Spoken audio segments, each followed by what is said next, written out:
Hey, how's it going, everybody? Welcome to Open the Gates. It's the show where creators get to show their worlds, and us viewers get to step into the threshold. So this is that show, and today's guest is Mad Ruth, and he's going to be talking about the world of Soltac. So say what's up, everybody. Hi, good afternoon there, Matt. How's it going, brother? I'm doing great. Thank you. Thank you so much for having me on. Oh, hell yeah, man. This is our second show, so thanks for everybody tuning in. Awesome. I've been waiting to hear about this book for a minute. I've been seeing you out there on the Twatter sphere and whatnot for Soltac, and I just been waiting for this book to come out. Would you like to tell us a little bit about yourself? Sure. So my name's Craig White. Originally, I was born and raised in Toronto. All my family actually lives out in Iowa. So for a little while there, when I was a kid, they were trying to convince me to take over the farm, but I wasn't interested in that. So in any case, when I joined the military in 1995, and then obviously 9/11 happened, I went Reg Force. So I did 26 years in the military, 2 tours in Iraq. Sorry, not in Iraq. 2 tours in Afghanistan, 1 tour in Bosnia. 26 years in the military. I knew around 2005 that I wanted to get into writing when I retired. So I started working on Soltac basically 2005. Ooh. I started, I've been at it for 16 years with this project. And it was just something I wanted to line up as something I would do upon retirement. So around, what was it, when The Last Jedi came out, what was that, 2018? I saw that movie, and I'm a lifelong Star Wars fan. So I was very disappointed in The Last Jedi, but I used that energy to basically blow the dust off my script, and that's what got me, like, the fire in me to start writing. So starting in March 2020, when COVID happened, we did the original sketch designs for this book, and I've been working at this book basically a page a day for 2 years, and now I'm at the point where the book's almost done. So. That's awesome, man. That's sweet, man. Your art in this book is just out of this world, man. Yeah.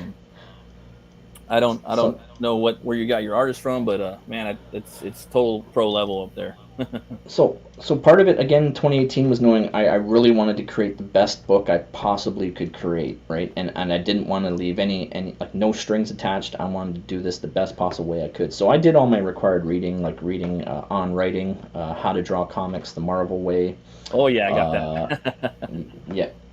How to make comics, and then I handpicked all the artists I could find that were willing to work with me and that were willing to commit. See, that's the biggest thing too. It's not, you could find someone to do 1 piece or 2, but when you're like, hey, you feel like doing an 88-page graphic novel over the next 2 years, that's a lot of time, right? Yeah. So I looked at a lot of portfolios, and the artist for this is Gonzalo Loyola. He lives down in Chile. Sweet. And me and him are like best friends. I mean, we talk almost every day, and we've been talk every day for 2 years. So it's a great friendship that we've developed of doing this. And he loves it. He knows all about Comicsgate. He knows what we're about. And we talk about the shows and stuff. And he's having just as much fun as I am. So that's awesome, dude. You guys got built that bond, and that also that working relationship, and probably that shorthand too. So also too, I like to show people. So like, even though I'm a new. Like, I did my due diligence, so I don't know, you don't have to put me on the screen, but that's like my script. So like, oh wow, I learned how to properly write like comic books, and then that goes in conjunction with the thumbnails. I know you know all this, but so all those thumbnails go in conjunction, and then once I had all that done in the script done, I then did all the layouts. So this is every single page in my book. I constructed the layout, and I mean, I'm not that great of an artist, but I've seen books, at the same level of my art, but I give a page of script and then a page of layouts to my artist every week, and literally, in a few minutes we rejig, and he says this is what he's going to do, and I said right off, and then that's how the pages get created. So it's a collaborative effort, and it bothers me when people are like, you're just the writer. I'm like, well, I'm a little bit more than just the writer, Yeah, no, you make sure like everything goes the right way, and I do the same thing with myself too. When I'm just a greenhorn starting out. I was working on Butch CLEAVER for like 10 years too, and I did the first book, it was trash. Did the second one, tried to do better. The third one, fourth one, fifth one. Right now I'm taking a break too, but I do the whole script thing similar to you. I do I describe Thumbnails. every panel, and then I'll go in and I'll do thumbnails too. And then after that, thing is though, I try to go as loose as possible because the more you render it, the less whimsical it is, and the less fluidic it is, and the less fun it is. So I'll go really like minimalist on the pencils, and then I'll come in or on the layouts, and then when I start doing the pencils, it's a little more, and then the inks. That's like when you watch EVS do his stuff, it's really cool. The blue line. I don't know if you've seen him draw, but that's how I kind of got into CG. I was watching his videos, learn how to draw. You got a favorite metal band, bro? You listen to metal? Oh yeah, big time. Pantera, Ooh, Misfits, Slayer. Yeah. So probably Pantera would be your favorite metal band. Yeah. You're gonna go watch them with the new lineup, or it's not really a new lineup, but you know what I mean. No, I'm old school. I'm kind of trapped in the '90s, but I got to see them. Live with the original members of Black Sabbath in 1999, so that was cool. Oh, okay. So that was cool then, huh? Yeah. Yeah, that's dope, man. It's cool if we bring up your campaign right now and maybe talk about it a little bit. Sure, absolutely, yeah. Sweet. Let me do that right now. Go ahead and share my screen.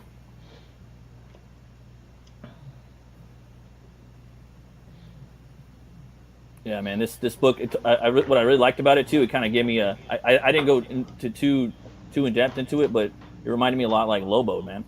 Yeah. Obviously, like Lobo's probably a little more cheesier, but yeah, man. This looks awesome. Is it cool if I play the trailer? Absolutely. Oh yeah, you're free to explore anything you want. I'm happy to answer any questions. Please do. Let's open this gate. Get right in there.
Hell yeah, bro. Yeah, man. So what is Soltac, the actual name? Can you tell me about that? So I originally I was writing this as a novel. Like when I first started, it was called The Corporate Order, which is a really lame name. So Soltac, short for like the solar system and the sun, and then TAC, like a tactical command group, basically. Oh, so okay. So what it is it's 6,000 years in the future is the entire premise. So looking back at history and civilization and everything that's happened 6,000 years, give or take, to get to where we are today. I know you can say civilization is 10,000, 15, whatever. So I wanted to imagine where we would be in another 6,000 years, right? And I'm a big believer that everything's cyclical, everything repeats itself, history repeats itself. So just taking everything from the past and moving it forward 6,000 years, right? So I imagine humanity's conquered the solar system in another 6,000 years. So there's settler cities. We've conquered all the moons and planets. We've terraformed what we need to do. We're good like Jurassic Park with genetic and DNA. You know what I mean? We can create our own creatures and stuff, right? Yeah. We had a war with artificial intelligence for 200 years. We've been able to make the human body live for 300 years. So now people don't die of old age. They basically start to rot and decompose, right? Wow, man. because I'm digging this. Yeah, so we had a 200-year war with the AI, and by all rights, you got to think, if there was a war between artificial intelligence and us, just like us and the Neanderthals are conquering North America, they would wipe us out, right? So I had to come up with a premise for why the AI sort of surrendered and like didn't wipe out humanity.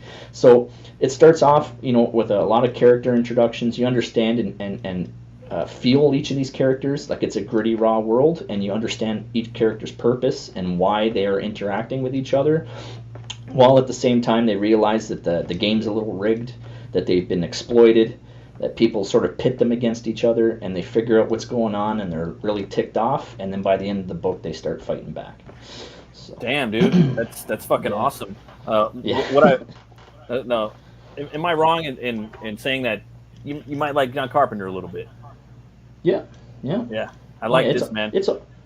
You'll see it all, like between Escape from New York, Aliens, Predator, Judge Dredd. Like you'll feel the little bits. You can tell I'm quite the nerd and I love my movies. Like there's a little bit of everything in there. I'm getting those amps. I'm getting those amps from this book, man. It's amping. I like this right here. It reminds me of Snake, dude. He's one of my favorite characters of all time.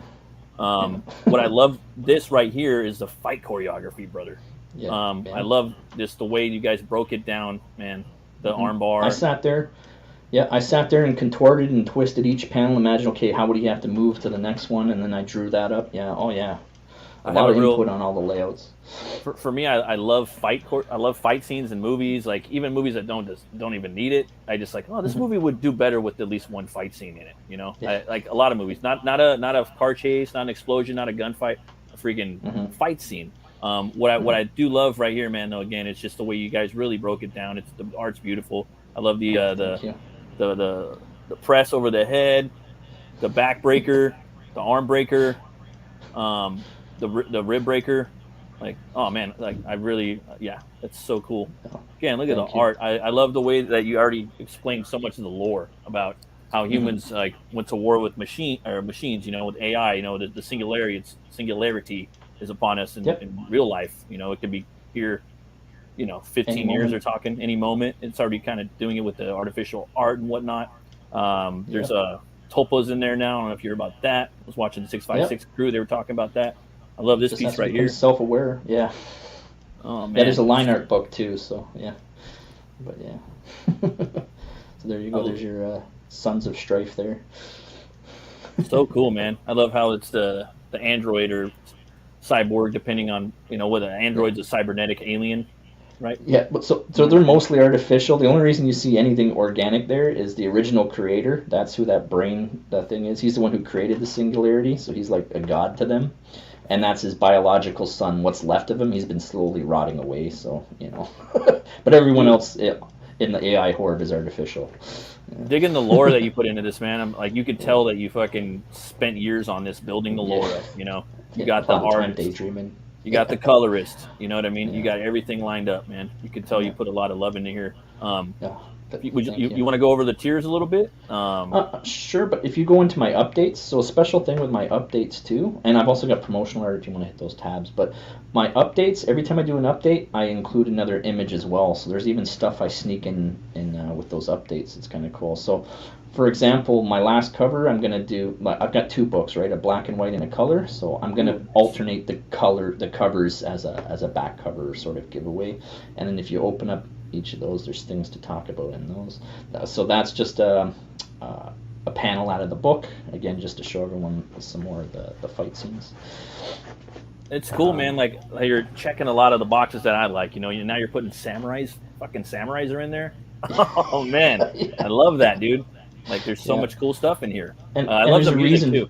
The music, it really brought me in. Sorry. There's a reason. No, there's a reason for why this band of misfits has gotten together. It's not just randomly throwing a bunch of people together, right?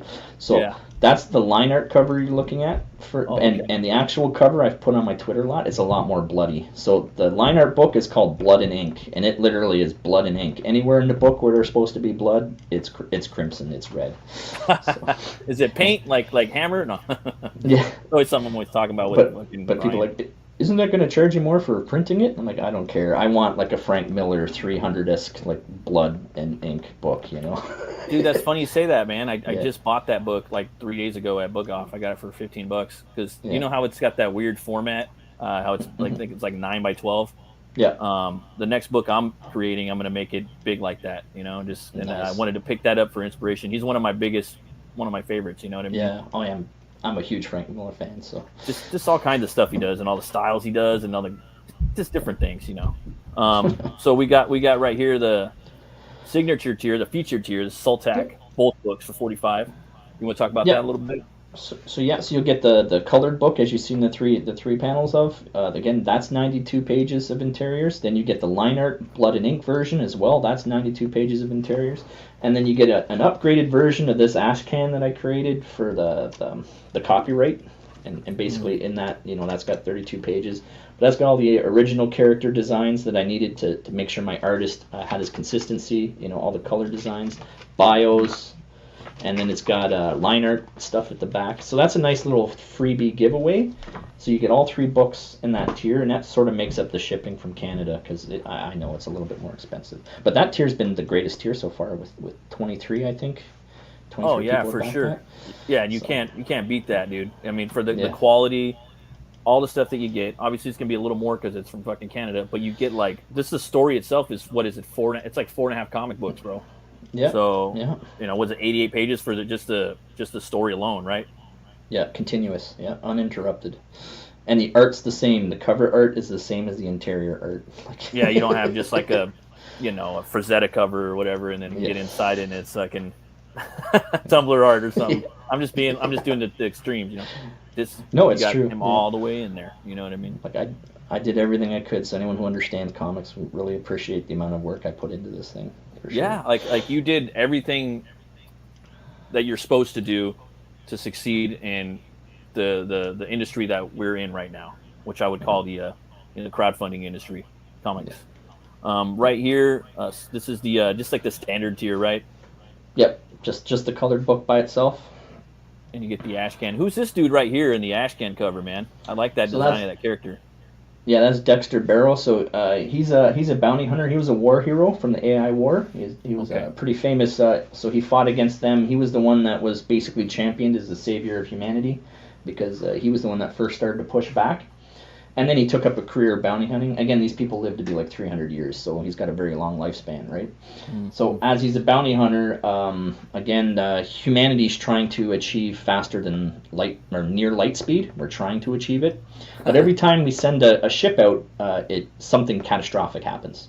So what happened is they blame it on this Neo Samurai, who she used to be the project lead, so they pin it on her to claim that she's a terrorist, and they hired Dexter to hunt her down.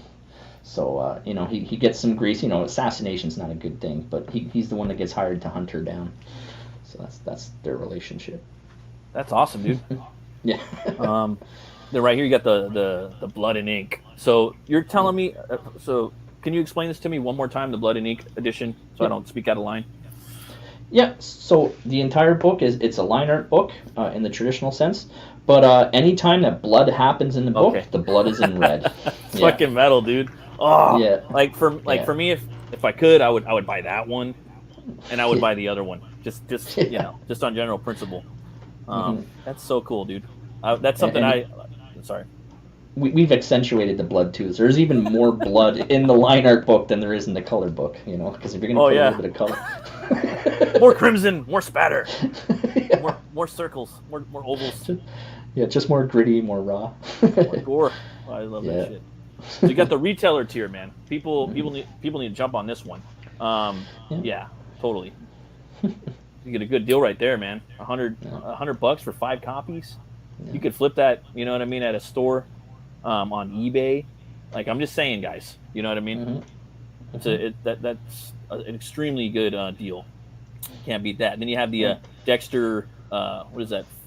6 art tier, 11 by 17. Yeah. So all the original characters. See, too, I also even made trading cards. I was bored, but all the original character designs that I sat down and made, I have the 11 by 17 original comic board for them, the original pencil and ink board. So if somebody wants to back an art tier, they get the very first time that character was ever drawn, 11 by 17 plus a print plus both books.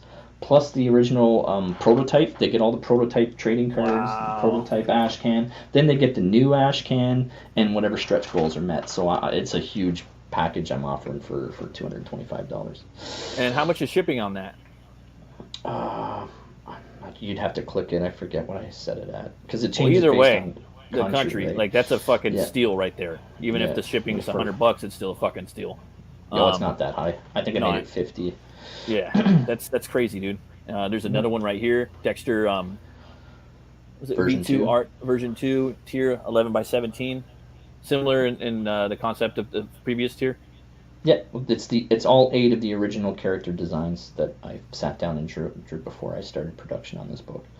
Because Dexter, he needs 3 sets. He needs 3 sets of gear, right? So he starts off as a bounty hunter. He gets hired as a SOLTAC enforcement officer, hence the name SOLTAC, because it gives him extra credentials. Not necessarily a license to kill, but an ability that corporations can't stop him from going into their zones. If he's SOLTAC and he's doing an investigation, he's got a right to be there. You know what I mean? So Absolutely. That gives him the cover he needs to pursue his target. So he also needed the original set for when he's just in his fatigues, and then he also needs a set for going out into outer space, right? So that's why there's 3 versions of his armor. Man, I want to read this book. Oh man, it's like an onion, brother. It's got layers. Yeah. So you got the Misha art tier right here. Yeah. Similar again. First sketch for her. Then you got the Shido art tier. And that's her basically private guard. So she is the heir to the shogunate. She's the daughter of the shogun. And all the daimyo lords, they obviously just can't wait for the shogun to die, because then the clans can all split and then they can vie for who the next shogun is. So they're not particularly happy that she's the heir to the throne, right?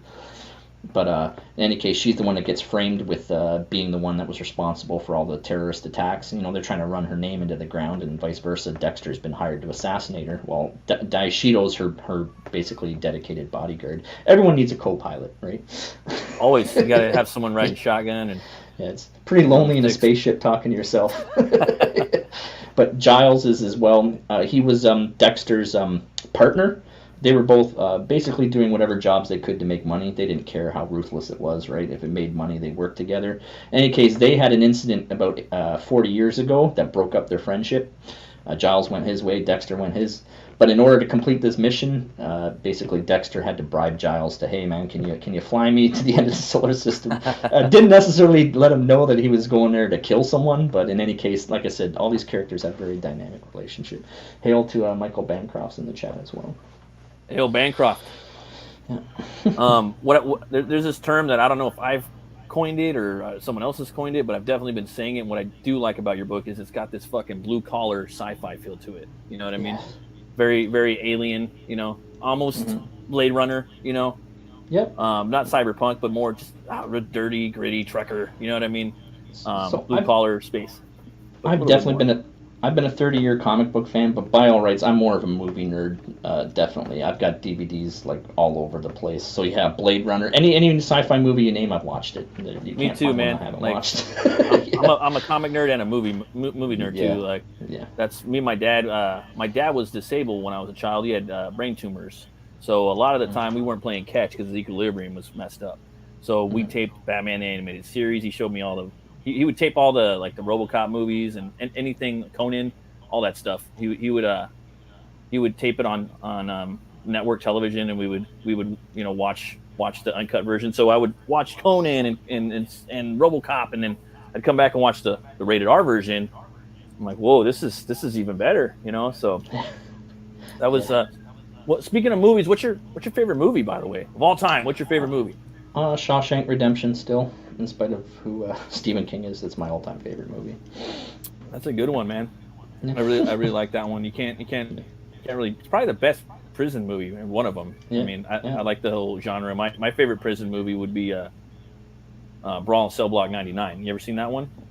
A long time ago. Yeah. With Vince Vaughn. That was pretty cool. Yeah. Shawshank though, man. That's was it Clancy Brown from Highlander was in there? He was. Yeah, he went on. I mean, I know Morgan Freeman, obviously, and I'm bad with actors' names, but Tim Robbins and Tim Robbins, yeah. Yeah, the movie was crazy, dude. He's just digging his way out of prison. Those movies are always interesting. Michael says Silence of the Lambs, which is a great one too. Oh yeah, Silence of the Lambs. Yeah, I have I have all of them on DVD and a couple on Blu-ray because there came a point where I was collecting DVDs and then Blu-ray came in and I was like, I'm gonna buy some, but I'm not gonna go back and rebuy everything on Blu-ray. And now you have 4, and I'm just like, no, dude, I'll just buy the Blu-rays, and then if I see a DVD, I'll get that too, because I got a newer TV where it's so high def to where you can see all the makeup on. If you go watch an old movie, you can see the makeup, you can see every actor's zit and pore, and it's just like, Man, now I know why the whole Too much. resurgence for VHS has become so popular because of that. Mm-hmm. It takes away all the smoke and the mirrors, bro. So, Mm-hmm. but All yeah, the I have all the magic, Hannibal. yeah. Exactly, man. I have all the Hannibal Lecter movies except for Hannibal Rising, but I did like that movie. Yeah, I think I'm in the exact same boat. I think that's the only one I didn't buy. Yeah, and then I didn't buy the TV show, but it's on. I think it's on Paramount right now, or it's on Hulu. I just got Hulu.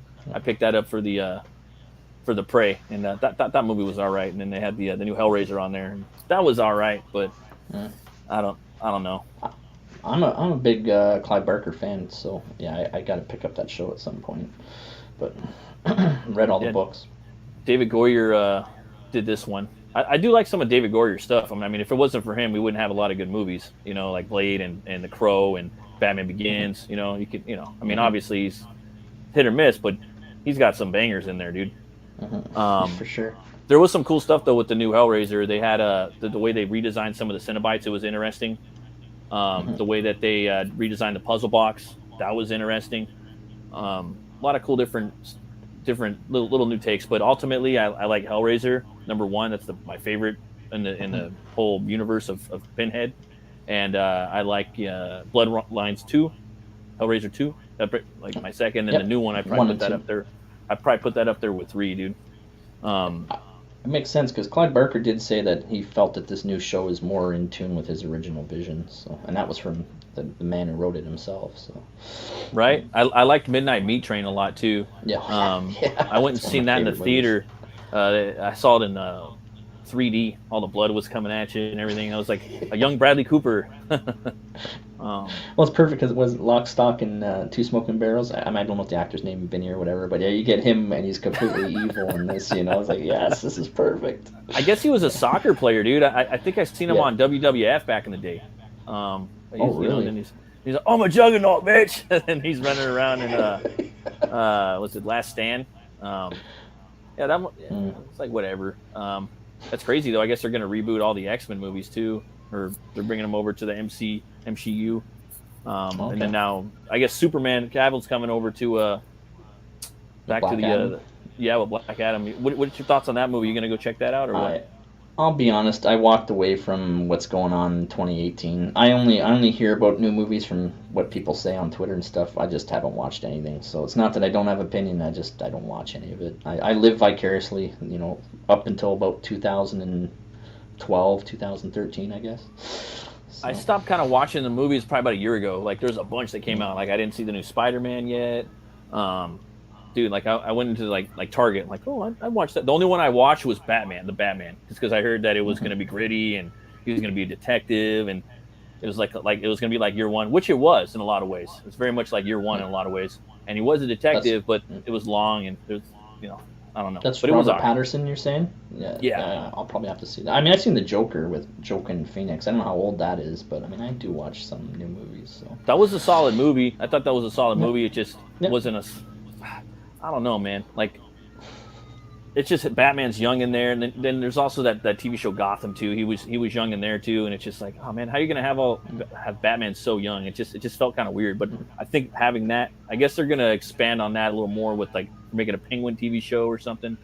But I don't know. I'm not really into it too much, man. It just feels like they take the skin, not to get into serial killer stuff, but it just feels like they take the skin off all of our IPs, right? They wear our characters as a skin suit, and it's not really true to the lore. It's not true to what you enjoyed. It's it's just an excuse to insert themselves into a franchise while wearing the skin of the character. I think that's the best way to describe it.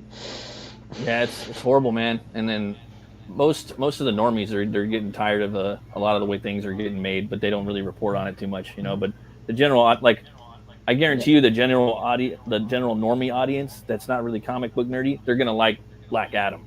Like I'm pretty sure it's gonna be a big hit. A lot of the critiques on it now, a lot of critics or whatnot, they don't like it. They Well, I think for years people were being told what to buy and they were just buying it. And even though we were all screaming from the rooftops that this is nuts, and they were coming at us, like you said, the pendulum's starting to swing back, and you can only sell people garbage for so long. And now you're finding, like you said, more and more people they're not buying it anymore. And it's like some things are just damaged. Like I don't even buy mainstream books anymore. The only things I buy are from back in the day. Like and I'll buy it used too. Like I'll go to Book Off. They have a massive graphic novel and comic book section there, or at the local comic book store. And I'll buy the old stuff, or I'll just mostly goes to Comicsgate, bro. I'm buying Comicsgate books and stuff that's like adjacent to that, you know. Yep. So pretty much the same thing. My only new entertainment is when I back an independent creator. But yeah, when COVID happened, I was really taking advantage of eBay and everyone throwing all their collections up on eBay. I gobbled a lot of stuff up that I was like, wow, I can't believe this stuff is selling this low. It's just because people really needed money, right? So totally, man. Yeah. Oh yeah, totally. There's a lot of stuff I want to go pick up. You know, like just so many things that are out there. Like French. There's so much the whole industry over there. Like that's, you don't really hear too much about French backers, French CG creators. I was talking about this the other day in the comment section. I forgot what show I was watching. But dude, that whole like prestige French market, man. There's so many French, like the comic book creators over there are treated like rock stars. There's a big audience over there, and CG hasn't even tapped into it yet. Like I don't know if you've got any French backers. You know what I mean? No, I don't, but I know what you're talking about for sure. Right? I think Gabe was almost about to work with a French artist, and he may be eventually on one of his franchises, but that was the first time I saw a French artist in CG was someone he had partnered up with. Yeah, so. And it's always like, it's obvious, like, we need to tap into that manga audience, you know what I mean? But it's like, well, there's also the French audience, you know what I mean? They're both two different countries, but they like their big books, their small books. Like they like the different styles. They like everything, like just the whole sequential art medium, you know. And I think that's something that we should try to like tap into that somehow. I don't know who's gonna do it, but you know, Michael Bancroft. Hey, what's up, brother? It's the same with manga. The French market has no need for alternative. We have a long way to go to compete with them. Yeah, they're self-sufficient. Definitely, man. It would be cool though if they could like come over. Yeah, like they don't need to translate it, right? Well, some of the stuff they do in English, like I picked up a lot of the Elric books, you know, and then they're also doing the Sumerian, I believe. It's a whole French team, and they're selling them in floppies, and then you could buy them in a bigger format, you know, with the hardcover. So I just like their whole model, man. I think it's pretty cool. And then the manga thing, you know, all the kids are buying that stuff up. The only manga I know is the old manga. I don't know any of the new stuff. Like I mean, neither. Lone Wolf and Cub and Samurai Executioner. I mean, you know, it's going way back. I like the Akira was cool. I never bought it, but I always pick it up and thumb through it. It's probably the best or one of the best. And then obviously Berserk. Berserk was the first one and the only manga I really have right now. Also, Fist of the North Star and Vampire Hunter D. That one movie was pretty cool, and the books were pretty awesome too. Yeah, I'm familiar with all those. So yeah. So you're in all that stuff too, huh? Yeah. Dude, what does the future hold for Soltac, man? You have a bunch of different books lined up for that, or? So I had this visioned as 3 88-page books is what I wanted to go with. So again, as a brand new creator just starting out, I front end loaded the expenses for this book because I said, come hell or high water, I'm going to at least make the one book. I'm not going to fail when it comes to, you know, I mean. Imagine getting to a funding and doing all that work and then not even making the book. So print enough copies and make the first book at least. I only need to sell like 800 copies of this book, and I have enough to pay for the next book, right? So that's my goal, is do everything I can to make this a self-propelling IP, right? And have the first book pay for the second book pay for the third book. And then I've got all 3 of my books there, and then it's just a question of what kind of fan following do I have at that point.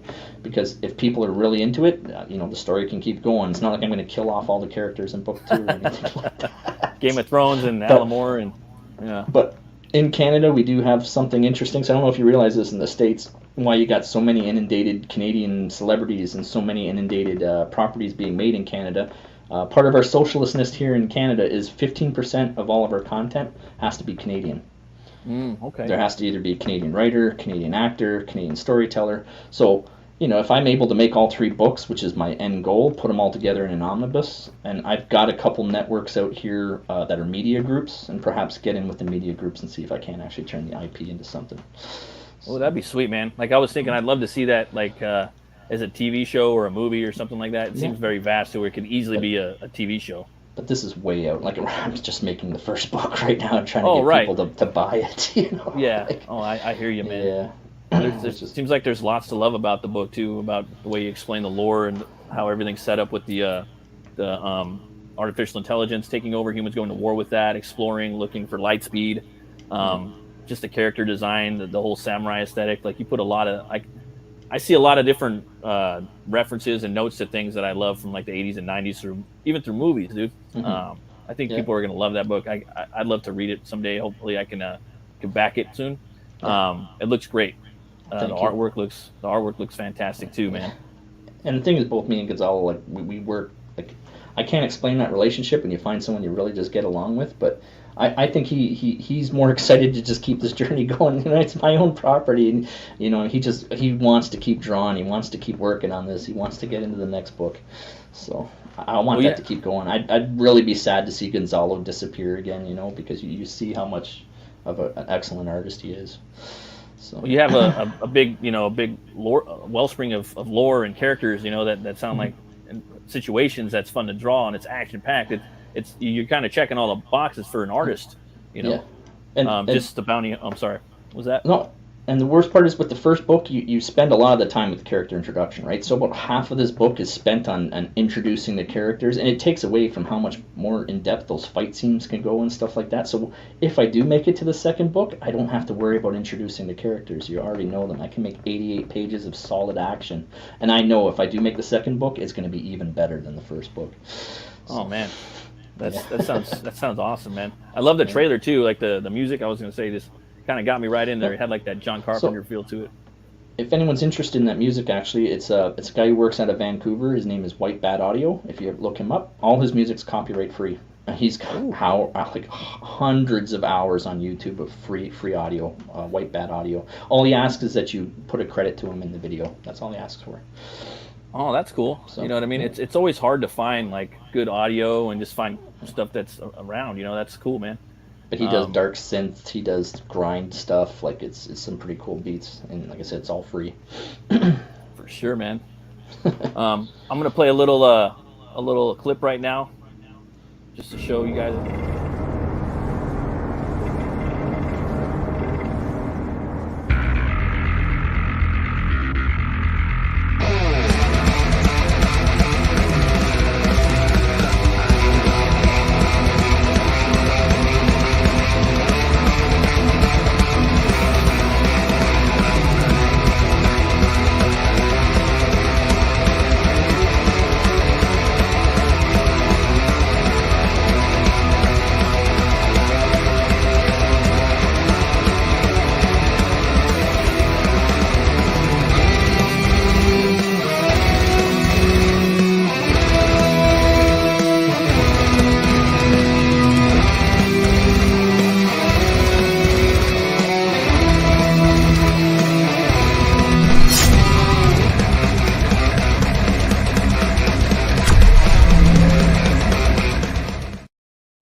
Little shill ad for my book.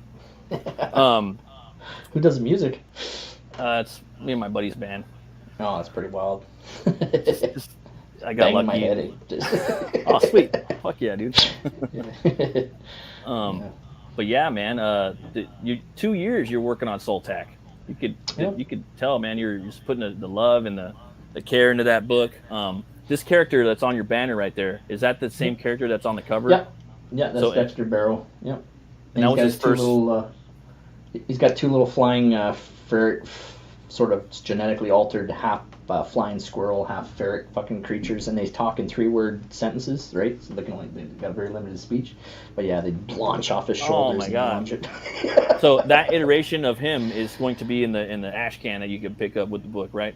Oh, it's in the character as well. Like it's the whole journey of him being a bounty hunter, them hiring him for an assassination mission, him wheeling and dealing to get this heavy armor because he knows he's going to need it, him freeing up his flying, taking him out because he left them in hibernation since the war, so like, well, dude, bringing them back. Epic. Like, I don't really hear this talked about, so I'm gonna talk about, like, in a lot of our, like, you know, the books and CG and whatnot, like, the characters kind of have just this one definitive form, you know. It's kind of cool when you see a character go through this visual like transitioning throughout the book, dude. Like this overall arc, just in the costume design, it's fucking awesome. I'm a fan of storytelling, right? So it's not just me as a writer throwing a book together. I'm a fan of the hero's journey and storytelling. So as a writer, that's the part I very much took. You know, that's like I'm literally tried to do the best I possibly could, and I just know anyone who picks up this book is gonna love it. Well, I loved it because I was like, dude, he looks like fucking Captain America and Cable, like badass dude. And then that one, like that, I'm just telling you, like, you know. And then he looks like fucking Snake Plissken later, and then there's probably another iteration of him. And for me, like that's what like once. I want to read it. Like that has nothing to do with all the cool other stuff you told me about it. You know what I mean? I can't get into book 2, but he's going to transform yet again. If you read book 1, it's always good, like having him level up. You know what I mean? And the different villains and encounters and what he has to do to survive and make it through there. Because obviously something happens to him.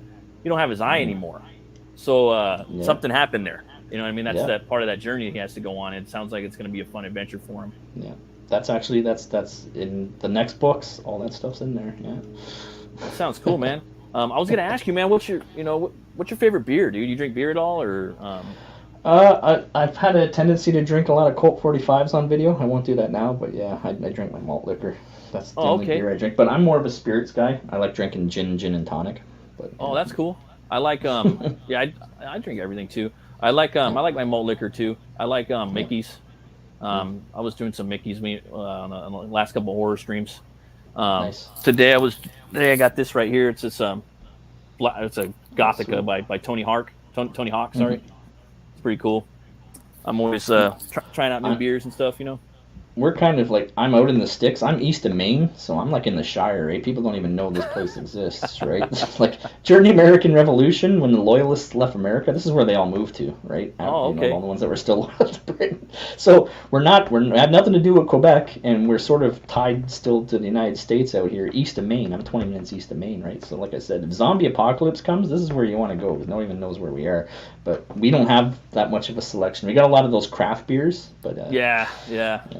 That's cool, man. That kind of reminds me of the those islands out there in the Atlantic. You know what I'm talking about? They're always fought over by like Norway and Denmark. Was it the Fjord Islands? I think like that. Yeah, so it's a very conservative province in the sense that like we're surrounded by trees. You fly over this province, it's 45 minutes of trees until you see civilization, right? So very much sense of community. It's very, you know what I mean? It's sort of removed. Literally, it's the Shire. That's the best way to describe it.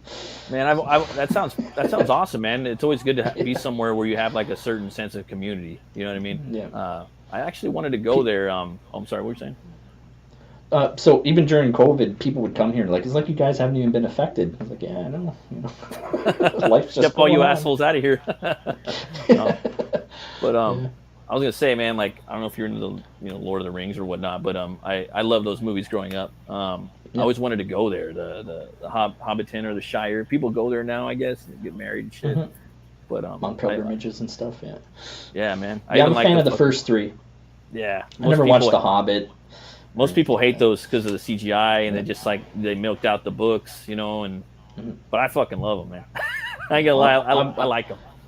I've been a Peter Jackson fan since Dead Alive, so. Oh yeah, I got that one. There's still some more movies I gotta get from him, but I love Dead Alive, bro, because I've always been an Evil Dead fan, and that was a big influence on my comic book. Ash, he's he's up there in my top few favorite characters. He's a fucking idiot. You know what I mean? He's just a normal blue-collar guy that saves the world on accident. To the king, yeah. Yeah, I don't know if you've seen the TV show. That's my favorite TV show, bro. And I mean...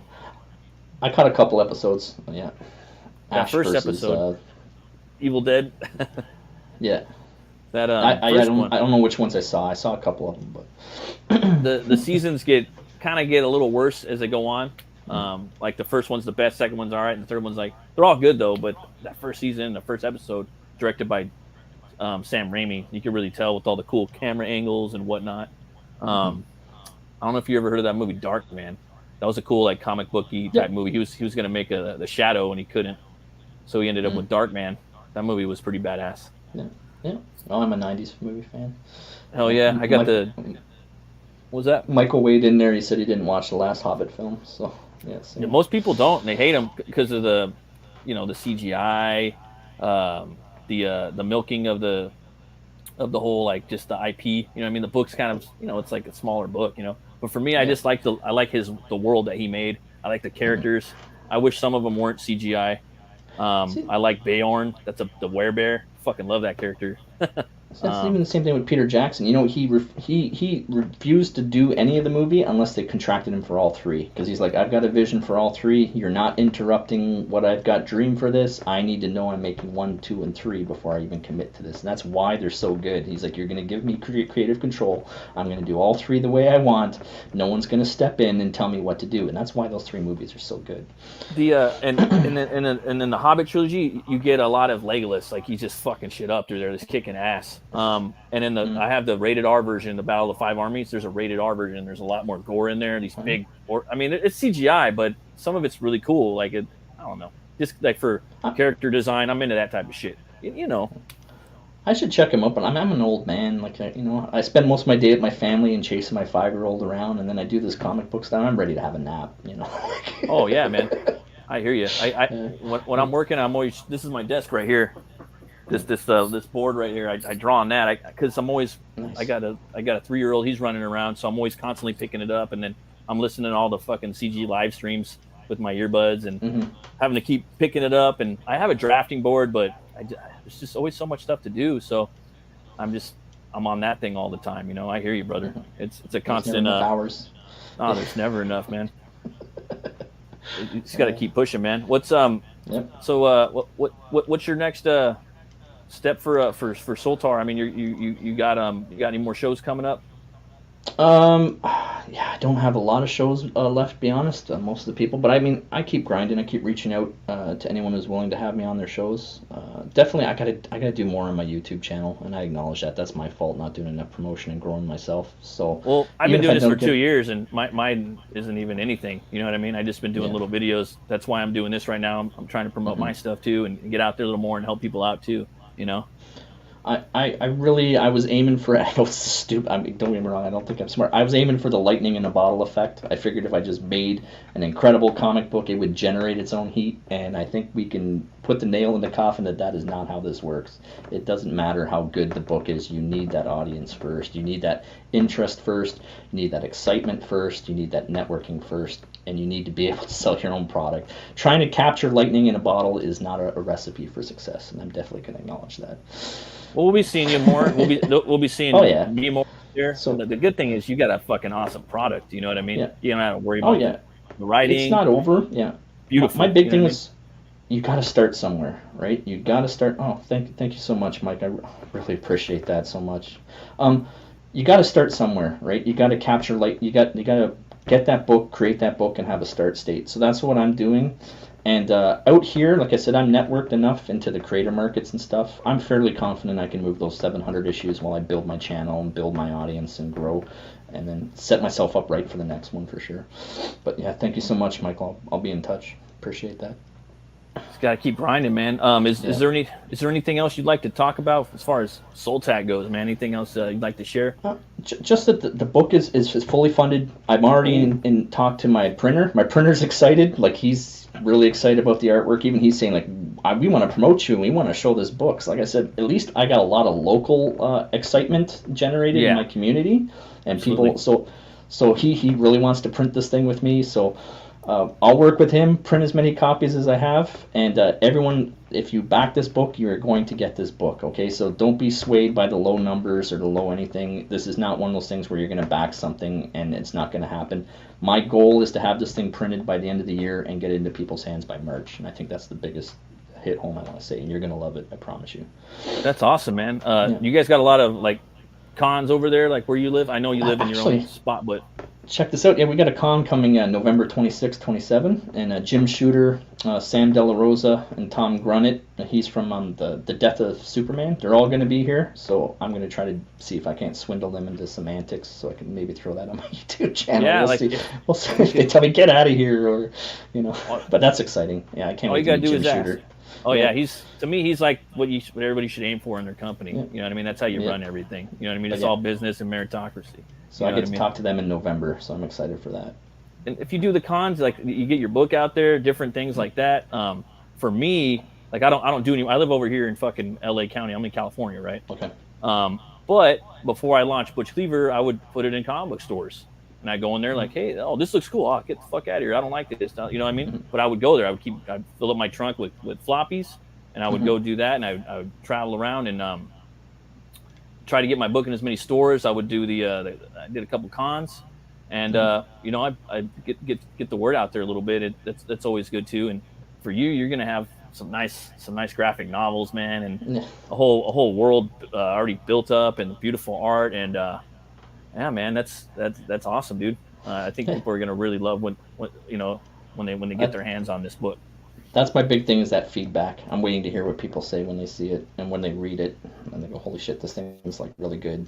Then I know I've got something, and I know that's gonna happen. Yeah, absolutely, man. Feedback's the best. It's a good way for you to capitalize on making your product better. You know, we're always trying to grind and make ourselves better creators and entertainers and artists and writers and whatnot. You know what I mean? But it's hard sometimes to get the feedback. You know, any feedback is good feedback as far as I'm concerned.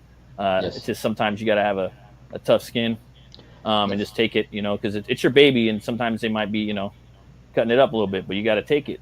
You know what I mean? You got to handle it and then go back and make it better next time if it needs it. Definitely, I think we can all agree that we need a world that gets back to having thicker skin like we had, a couple decades ago. And definitely, people doing this need to realize that the creating the book is only 50% of it. The other 15% of it is selling it. And you have to be prepared for both. And like I said, I put all my emphasis in the creating part, and I let the other sides. I won't make that mistake again. Sweet, man. Yeah. Well, I guess we're gonna wrap it up. Is there anything else you want to talk about, man? That I'd like to let everybody know. No, that's great. Other than thank you so much, Matt. It's really great to meet you. And I mean, I've been following along on Twitter. I've been watching what you've been doing, so I'm definitely gonna pay more attention. And thank you so much for having me on your channel to talk. Oh, no, thank you so much, man, for being on the second episode. This was really fun. I loved hearing your creative process and all the endeavors that you went into to create this book and your journey that took you to get this book made. I do want to read this book, so that hopefully I get my hands on it sooner than later. And where can everybody find you at, man? On social media? Or not? Yeah, I'm on Facebook under my name, Craig White. You can find me there. I'm on Instagram as well as Craig White, and then on Twitter I have two separate accounts. I have my Mad Ruth account, which is my chirping, whatever I want to go on Twitter and say what I want to say. But I also got a Mad Ruth Comics account, which ironically I just retweet with. It's got a lot more followers than the one that I loudmouthed on. So, that's the one I was looking for, because I was like, oh, there's Mad Ruth, because that's how I always knew you. Yeah. You know what I mean? Yeah. So it does pay not to be very vocal sometimes, because that account's doing much better than the one I actually use. As well as on YouTube, I've got Mad Ruth on there, and what people don't realize, I got about 58 videos on my Mad Ruth on YouTube, and it's the entire process of me making this video. So it's me getting drunk some days, me smoking some days, but you can see the entire progress of me making this book over the course of 2 years. I made sure to upload a video a month. Damn, just to get that's myself awesome. Doing. Yeah. So yeah. Yeah, that's so cool, man. You guys need to go check out his whole process and how he made it, man. The book looks fantastic. Again, I can't wait to read it. I think it looks beautiful. Well, thanks again, guys, for watching. Again, you can catch me at Roomcutter Comics. Obviously, you're watching Metal Movies and Brewskis. And you guys have a great day. Remember to be bold, be brave, and roll the bones to know your role. See you later, guys. Bye-bye.